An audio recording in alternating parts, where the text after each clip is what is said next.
Welcome back to Superbly Said, Advanced English Vocabulary and Phrases. Today we're actually looking at a lesson slide deck from SpeakDuo. Right, and if you haven't heard of them, you can go to SpeakDuo.com to meet new people from all around the world. You practice English on video calls to really become more confident with your speaking abilities. Exactly. So this specific slide deck is an intermediate to advanced English workshop. It introduces a TEDx talk about neuroplasticity, alongside 10 vocabulary expressions, some breakout room prompts, and, well, a few promotions for their AI app features. Let's just dive right into the feedback. I'm ready to get into it. The primary opportunity here lies in bridging the gap between the intriguing TEDx hook and the standalone vocabulary exercises to create a cohesive learning journey. The document opens really strong with the title of Lara Boyd's TEDxVancouver talk. After watching this, your brain will not be the same. It's a great hook. Right. But then, right now, it feels like inviting someone to a fascinating neuroscience lecture, but then handing them a standard, totally unrelated grammar workbook. I noticed that exact same shift. The weakness here is that the material introduces this highly specific, captivating subject matter, neuroplasticity and brain changes, but it completely drops that context when presenting the idioms. The vocabulary feels entirely disconnected from the promised theme, leaving that TEDx hook underutilized. Yeah, which is a shame because the idioms are actually really useful for advanced learners. Like, the first one they introduce is to miss the point. Oh, that's a brilliant phrase, and it's so much more nuanced than just saying to misunderstand. Like, if you misunderstand a word, that's a simple error. But to miss the point means you fail to grasp the core intention or the main idea of the whole situation. Right, like if you're talking to your boss and your boss says, "We need to completely restructure the department to save money," and you reply, "Well, we could buy cheaper coffee for the break room." Exactly. You totally missed the point. The boss wants major structural changes, not coffee savings. Or, in an IELTS Speaking Part 2 test, you might say, I tried to explain my complex career goals to my friend, but he completely missed the point. But instead of tying that great phrase back to the brain science video, the SpeakDuo deck just gives a really generic sentence. Yeah, so the suggestion is to weave the core theme of the TEDx video throughout the vocabulary examples and practice questions to create a unified narrative. So for miss the point, they could have said, if you think the brain stops changing in adulthood, you've missed the point of the TEDx talk. Oh, that's so much stronger. And they do the same thing with the phrase a matter of time. Right. Which, by the way, a matter of time is a great alternative to just saying eventually. It adds a sense of inevitability, like it's definitely going to happen. Yeah, like if you're warning a colleague, you'd say, it's only a matter of time before our competitors copy this new feature. It implies you're just waiting for the clock to run out. But in the lesson, the generic prompt they use is just, what is something in your life that's only a matter of time? Which is fine, but again, completely unmemorable. Instead, to tie it to the lesson, the prompt could be, based on the TEDx talk, why is it only a matter of time before your brain physically changes when practicing a new skill? I love that. It forces the learner to process the neuroscience and use the idiom at the exact same time. Same goes for the bottom line. Oh, the bottom line. That is essential corporate English. It really is. It's not just the conclusion. It's the absolute most important underlying fact, or the final financial outcome. Like, your team is arguing over a bunch of cool software features, and you have to step in and say, look, the bottom line is we don't have the budget for any of this. Yes, it cuts right through the noise.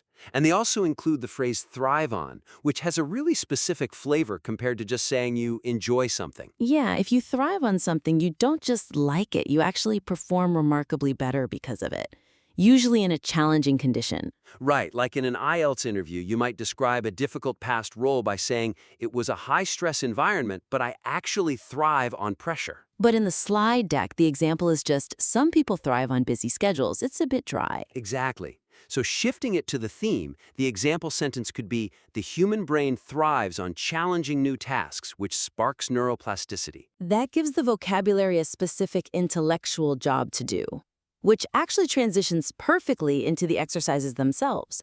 Because to truly serve an intermediate to advanced audience, The practice prompts must demand a higher level of critical thinking and conversational complexity. Absolutely. They need more friction. Right. I mean, I see the breakout room questions, and they're using phrases like drive someone crazy or asking, do you thrive on routine or on variety? And I see the desire for more complexity. But couldn't one argue that keeping the questions simple is actually a deliberate choice? It ensures the learner isn't cognitively overwhelmed by a difficult debate while simultaneously trying to remember a brand new idiom. That is a really fair pushback. Managing cognitive load is super important. But the weakness here is that while simplicity helps beginners, advanced learners actually need to practice vocabulary in authentic, high-friction scenarios. The current prompts elicit brief, single-sentence answers that do not push advanced speakers to negotiate, debate, or sustain the complex dialogue required in those one-on-one breakout rooms. So they just answer and sit there in silence? Basically, yeah. So the suggestion is to redesign the breakout room prompts as scenario-based role plays or debate topics that organically require the use of multiple target expressions at once. Let's look at the phrase, drive someone crazy. Oh, that's a good one. It's way more intense than just annoy. It means to consistently, deeply frustrate someone over a long period of time, like a colleague who clicks their pen during every single meeting. Yes, it drives you crazy. And then pair that with one size fits all, which is such a descriptive idiom. It is. I mean, people might use universal, which sounds positive, but one size fits all often has a slightly negative nuance. It implies a broad solution that ignores individual differences. Like you can't have a one-size-fits-all approach to managing different personalities on a team. Exactly. And let's throw in a third one from the deck, drop like a stone. Oh, very visual. Instead of saying a metric decreased, you say it dropped like a stone, meaning it physically fell or mathematically decreased incredibly quickly and sharply. Like, after the scandal, the company's stock dropped like a stone. So rather than asking a simple question like, what small habit drives you crazy, you give them a role play. You and your partner are co-managers. One wants a one-size-fits-all policy for office attendance. The other believes team morale will drop like a stone and it will drive people crazy. Debate the best approach using at least 3 of today's phrases. Wow, that completely changes the dynamic. It prevents the conversation from dying after 10 seconds because they actually have to argue a point. Exactly. They have to spontaneously generate language to defend their position. But even if they fix those breakout rooms, there's another major issue with the physical slides. Reorganizing the layout to distinctly separate the platform's promotional materials and technical features from the core educational content will significantly improve the user's focus. The layout is pretty jarring right now. It really is. Let me just outline the progression. The document jumps from the TEDx intro to app download prompts, moves through several idioms, enters a breakout room, suddenly introduces AI pronunciation feedback about the filler word yeah, and then returns to more vocabulary. If the overarching goal of this PDF is actually user acquisition for the SpeakDuo Pro trial, how can the creator balance the business need to promote the app with the editorial need for a clean, uninterrupted lesson flow?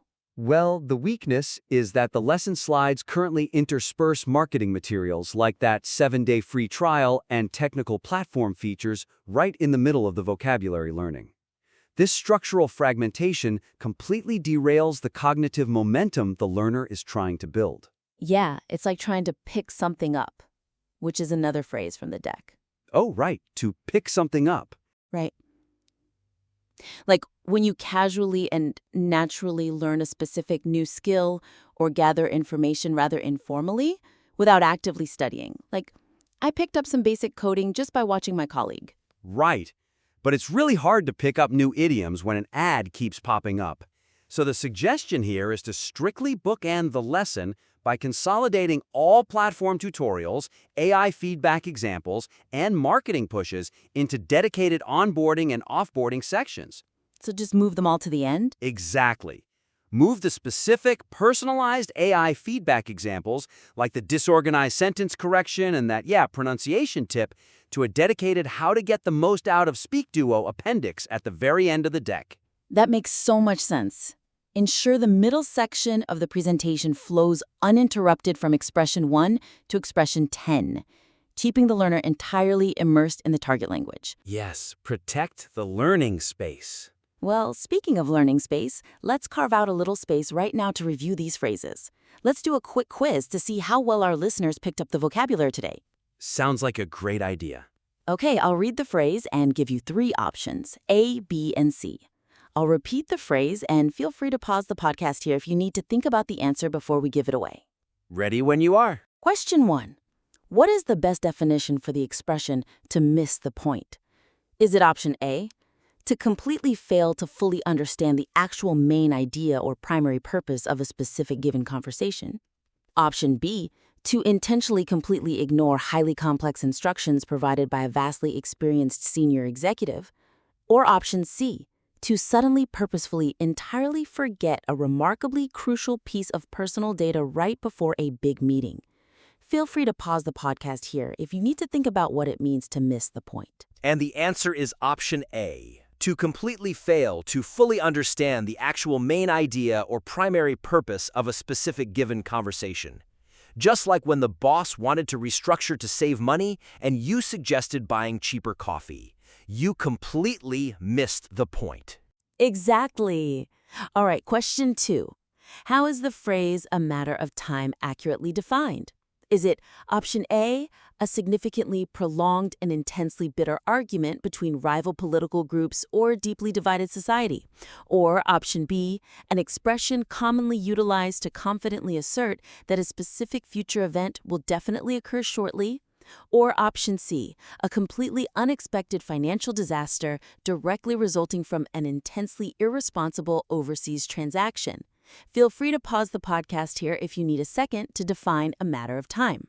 The correct answer is option B, an expression commonly utilized to confidently assert that a specific future event will definitely occur shortly. Remember our example? It's only a matter of time before competitors copy the new feature. Spot on. Question 3. If someone discusses the bottom line, what exactly are they referring to? Is it option A, a remarkably sudden, entirely unexpected physical collapse of a highly complicated massive architectural foundation? Option B, to entirely, permanently, secretly erase extremely sensitive corporate accounting information before a massive audit? Or option C, the absolute most remarkably important underlying basic fact or the strict ultimate final outcome of any scenario? Feel free to pause the podcast here if you need to think about the bottom line. That would be option C, the absolute most remarkably important underlying basic fact or the strict ultimate final outcome of any scenario. Like when you have to cut through a debate and say, the bottom line is we don't have the budget. Perfect. Question 4. What does a person mean when they manage to pick something up? Is it option A, to casually, naturally learn a specific new skill, or broadly gather information rather informally and very gradually? Option B, to actively, violently, entirely dismantle a massive business structure before fully recreating its deepest root tree.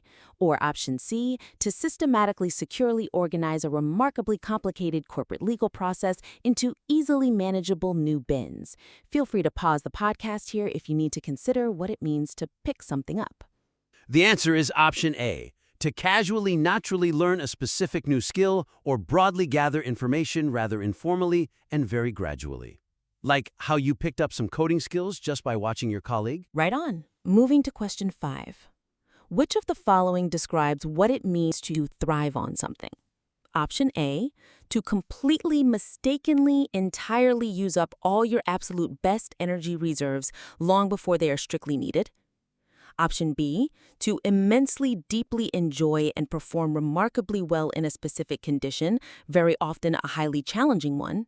Or option C, to successfully, confidently, safely, securely contain highly volatile chemical substances inside a fortified facility. Feel free to pause the podcast here if you need to think about the phrase thrive on.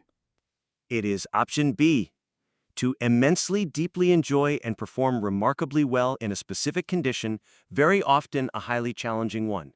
Just like saying in an IELTS test that you thrive on pressure in a difficult job. Yes, question 6. What occurs when a situation manages to drive someone crazy? Is it option A, to strongly, actively, rapidly, efficiently utilize a remarkably great initial idea to make much further daily progress? Option B, to entirely successfully formally transfer highly sensitive corporate paperwork to a deeply strict external auditor? Or option C, to consistently deeply annoy or intensely thoroughly frustrate a specific individual over an extended block of time? Feel free to pause the podcast here if you need a moment for drive someone crazy. That is option C, to consistently deeply annoy or intensely thoroughly frustrate a specific individual over an extended block of time. Like that colleague who constantly clicks their pen. It drives you crazy. It really does. Okay, question 7. What does it mean if a strategy is considered one size fits all? Option A, a specific, general solution actively originally intended to work for absolutely everyone, but often far too broadly. Option B, a completely, highly unexpected financial disaster directly resulting from an intensely irresponsible overseas policy. Or option C, a significantly, incredibly prolonged and intensely bitter argument between two rival political groups in the region. Feel free to pause the podcast here if you were thinking about one size fits all. The answer is option a specific general solution actively originally intended to work for absolutely everyone, but often far too broadly, like trying to use the exact same management policy for every single different personality on a team. Exactly. And our final question, number 8, what happens when an object or metric is said to drop like a stone? Is it option A, to deliberately, forcefully, aggressively, permanently extract the absolute final remaining small amount of rare element? Option B, to effectively physically fall or mathematically decrease incredibly quickly and remarkably sharply during a scenario? Or option C, to actively, successfully, completely, firmly establish an incredibly secure electronic connection within a vast net?